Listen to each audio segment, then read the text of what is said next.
तो मेरी हो गई थी सुबह और आज था शब-ए-बारात।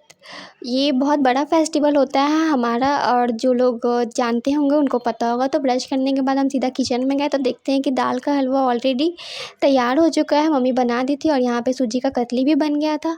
उसके बाद मम्मी यहाँ ना दूसरी रोटी बना रही थी। ये होता क्या है ना कि एक रोटी में 2 लोइयाँ को अटैच करते हैं, उसके बाद इसको आराम से बेलते हैं और उसके बाद ना इसको सेक लेते हैं तवे पे। उसके बाद यहाँ पे आप देखिए कि मम्मी ना दूसरी रोटी को कैसे एक दूसरे से अलग कर रही थी और ये ऐसे हर शब बारात में बनता है और जिनके यहाँ नहीं बनता है तो कोई बात नहीं है, लेकिन जिनके यहाँ बनता है उनको पता होगा।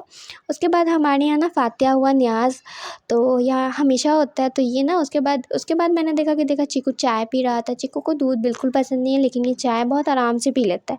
उसके बाद मम्मी के कहने पे हम गए चिकन लाने। चिकन लाना मेरे लिए बहुत मुश्किल का काम है, क्योंकि मुझे बहुत दुःख लगता है जब जीव हत्या होता है। सीरियसली अगर कोई मेरे चीकू के साथ ऐसा करे तो मेरा क्या हो, वो सोच के। उसके बाद हम यहाँ पे तैयार हो गए थे और तैयार होने के बाद देखे कि चीकू अपनी टोकरी में बैठ के खा रहा है, लेकिन मम्मी है उनके बोलने पे जाना पड़ता है चिकन वगैरह लाने के लिए। मम्मी पापा के बाद आई टोटली बॉयकॉट जीव हत्या, मुझे नहीं खाना ये सब कुछ, लेकिन नुकसान नहीं करना किसी का।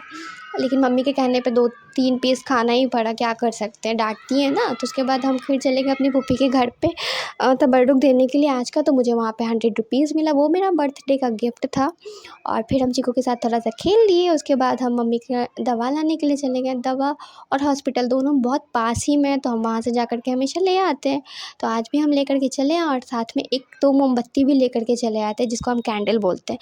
अगेन चीकू यहाँ पे खा रहा था। चीकू खाते हुए बहुत प्यारा लगता है, लेकिन उसको ऐसे खाने के लिए छोड़ नहीं सकते ना, क्योंकि वो छोटा सा है, उसको क्या ही पता, जो मिल जाए वो सब खा लेता है। लेकिन उसका भी एक लिमिट है ना। तो उसके बाद हम इसको इसमें तोप दिए। तोपने के बाद हम यहाँ पे चले गए अपने बालकनी पे, एक कैंडल जलाए थे वो आपको दिखाने के लिए।